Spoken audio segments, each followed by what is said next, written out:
Way out west, nestled in the idyllic Berkshires, lies Taconic Golf Club. At this golden age Stiles Van Kleek design, if the natural surroundings don't knock you out, the golf course surely will. The opening par 5 is the warmest of handshake holes. At Taconic, the first greets you with a smile while holding a blunt object behind its back. The shortish 5 is flat and straight and gettable, easing you into a false sense of security. Longer hitters may have to consider the fairway bunker up the right side, about 260 yards from the tee. There's a generous landing area for those who lay up with their seconds, while 2 bunkers pinch in at the front of the green, complicating lower running approach shots. The putting surface is a decent size, but like all of the greens here, not particularly flat. The par 4 second isn't long, but each shot demands careful attention. A tee shot favoring the left side of the fairway sets up the best angle into the green. At about 240 yards out, the right side brings a large fairway bunker into play. The right side also complicates the second shot, forcing a little extra carry into what is already a challenging uphill approach due to a deep greenside bunker that guards the entire right side of the green. That bunker is mirrored by another large one on the left, which also runs the length of the back-to-front sloping green.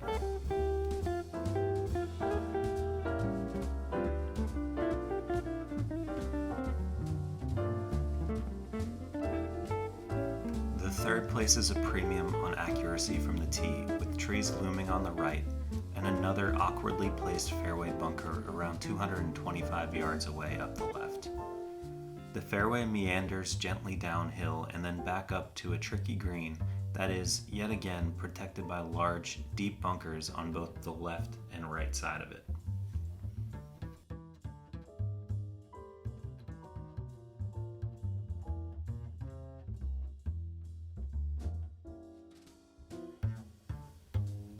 The fourth is another par 4 that, though modest in length, really examines your commitment to each swing.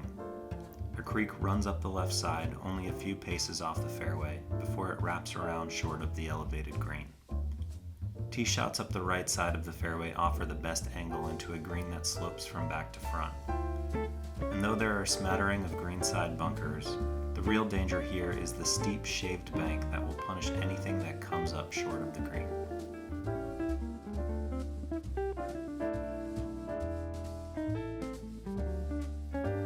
The fifth plays a bit downhill to a large green, but it's hard to tell from the tee just how large the surface really is. Instead, a small sliver of steep false front peeks out amongst an imposing quintet of bunkers. The back-to-front sloping green is extremely deep, meaning this hole can play quite different based on hole location. 6 is where the land movement starts to feel a bit more impactful. This tee shot will fit the eye of those who work it from right to left, and anything up the left side should kick away from a pair of fairway bunkers back towards the right.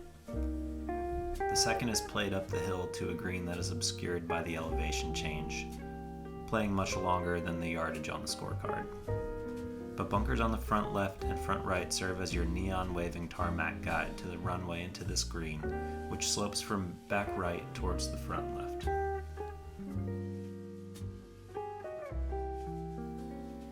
Alright, now it's the left to righter's turn for a comfy tee shot. A cluster of towering pines forces the player to follow the shape of this dogleg right.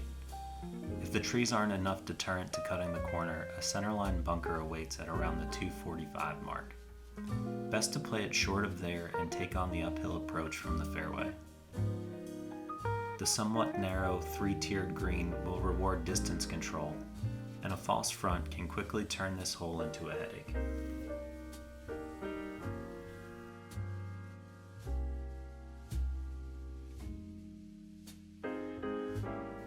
Eight is another dogleg right defined by an outcropping of pines, but this one plays downhill from the tee.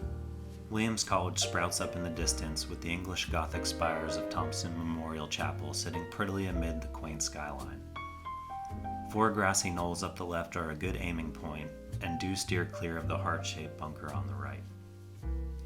A mammoth bunker shared with the 11th green catches any left drifting approach, as does a large, long bunker up the right side of the green.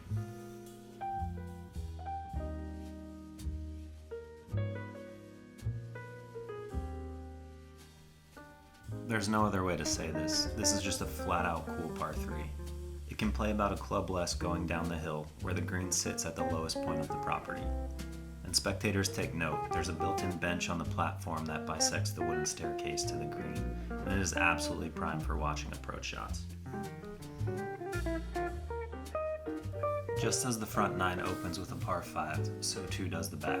But no pretense of a warm handshake here. This hole is long on the card and plays even longer as the second half climbs back up the hill. Much of the landing area is blind from the tee, but there's not a ton of trouble surrounding the short grass.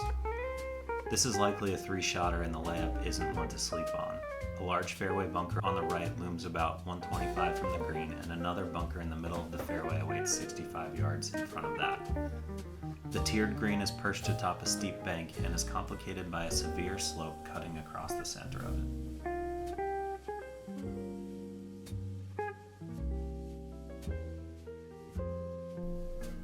"11 turns around and plays right back down the slope, threaded between the 8th and 10th holes. Favoring the right side off the tee is the play to avoid the fairway bunker and the trees on the left.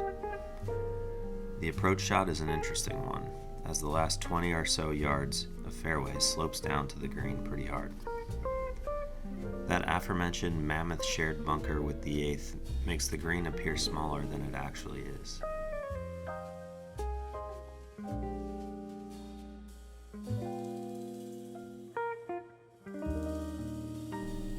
The par 4 12th may be modest on the scorecard, but it's quite imposing on the ground. The teeing areas and fairway feel like they're melting off the mountain. Your instinct tells you to play out to safety well to the right, but that only complicates the approach, which winds a little bit further to the right and up the hill to a very tricky green that is guarded by trees on the right, bunkers all around, and steep slope runoffs on the front left.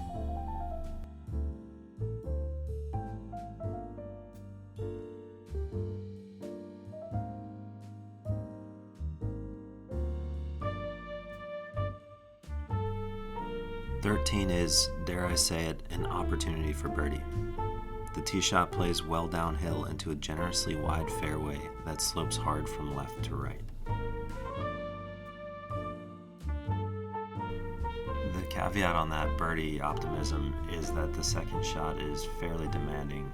The green is very narrow but long, and it's guarded by very steep slopes down to the right that you really don't want to find yourself in.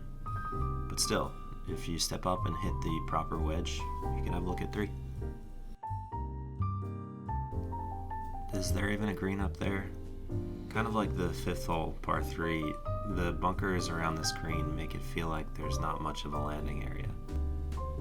And in fact, honestly, there's not. It's a pretty small green, though there is some run-up area in the front. It's all about club selection here, and this part of the property is pretty exposed to the wind. 15 is pretty gettable, and with 16 and 17 looming, it's best to get your affairs in order here. The downhill tee shot is fairly open with some bunkering on the right side. Similar to the green side at the 11th hole, the last 20 or so yards of fairway kicks down towards the green. The green looks mundane enough, but it's actually quite tricky on the surface with some ridges that really can cause you fits.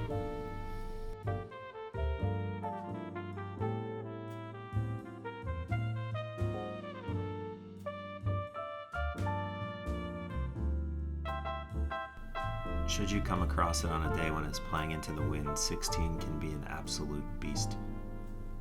The tee shot is straight enough, but it starts to ease its way on uphill before the second half of the hole goes severely uphill. You can't see much of the green surface from down in the landing area, but you can see 2 fairway bunkers that guide you up to another pair of greenside bunkers. Those greenside bunkers will catch any low approach shot that you try to run up there, and the fairway leading up is pretty candid, so it is tough to accurately do so. 17 is another brawny hole, and it kind of plays like a Redan, with a spot on the right side where you can land it on sort of a kick slope that will push it out onto the green. The green is pretty shallow as opposed to most of the other greens on property, which have a lot of depth to them, and it slopes severely from back to front, making it very difficult to make 3 here. Hey, look at that, we're going with a different angle for 18. Ignore the track over there, you're playing a more fun sport at the moment. The bunker on the right can come into play off the tee, and the fairway kind of has a ridge there, so if you can climb over that ridge, you can see the green on your second shot, but if you're short of it, it's kind of a blind, most likely layup. The fairway narrows as it approaches the green, and the fence line that runs up the left side, which marks out of bounds, creeps closer and closer, eventually sitting only a few steps from the playing surface. The green side is not as funky as it looks here. That back portion of it is the practice green. And that was beautiful Taconic Golf Club. Thank you for watching.